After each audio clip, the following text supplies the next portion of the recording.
Hi guys, welcome back to my channel.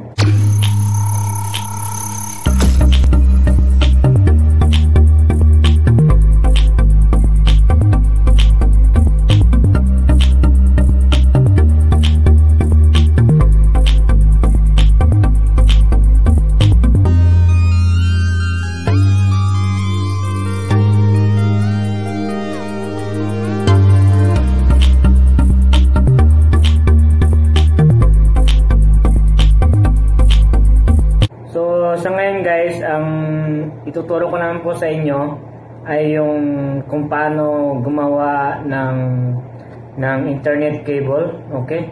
Kung paano mag-crimp ng internet cable. So, ituturo ko sa inyo yung tamang color coding ng internet cable natin guys. So, umpisa na natin guys. So, una, papakita ko sa inyo mga gamit natin. Ito po yun guys. Crimping tools, then cable na ginupit ko. Ano lang to guys, maikli lang siya para pang ano lang sa inyo, pang papakita ko lang po. Then ito, yung dalawang ano natin, RG45, so kabila kasi yan. So una, okay, sige, umpisa na natin guys So, kailangan natin siyang tanggalin dito. So, sa RG45 na, sa cable natin guys, ang ginamit kong cable dito is Legrand.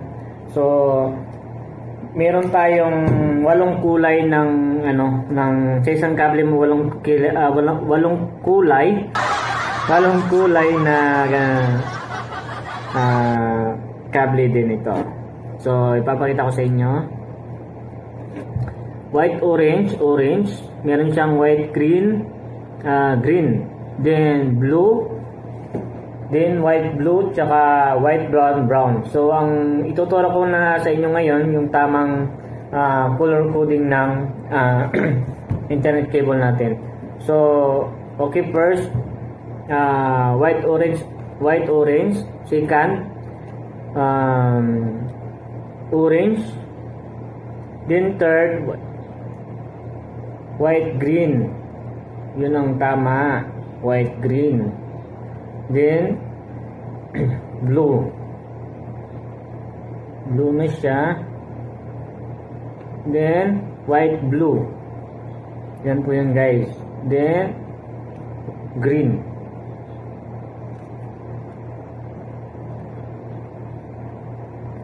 Then white, brown.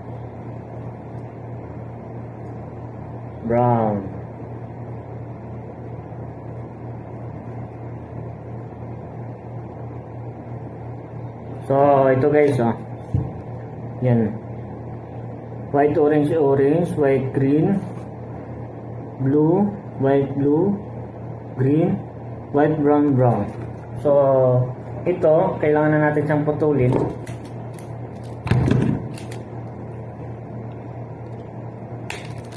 Guys, so ipapasok na natin. So ito guys, pag ipasok mo siya, kailangan yung body ng cable natin nakapasok din siya dito at para hindi siya maglulos sa connection. Kasi minsan pag naalog yan, kaya kailangan higpit din siya dyan. Yan. I-crimp na natin guys. Ang tigas guys, kasing tigas ng bato.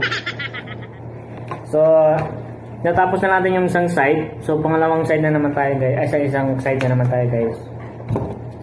Ganun lang kadali mag-crimp ng internet cable natin guys. So kung pag may kable, para makatipid kayo, bili kayo ng kable tsaka RG45, kayo na lang gumawa.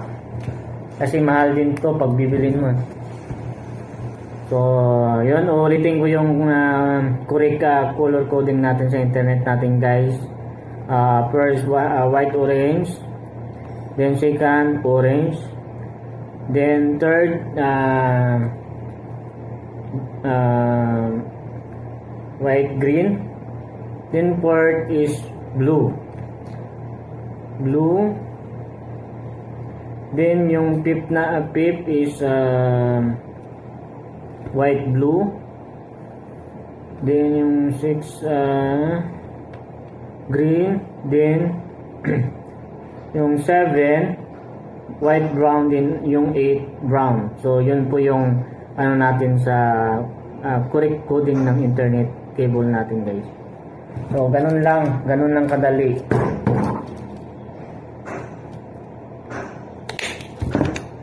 Yan, guys, pinasok ko na, guys. Dapat mahigpit, guys, saka pangit kasi yung maluwang, guys. So ito, guys, tapos na, guys.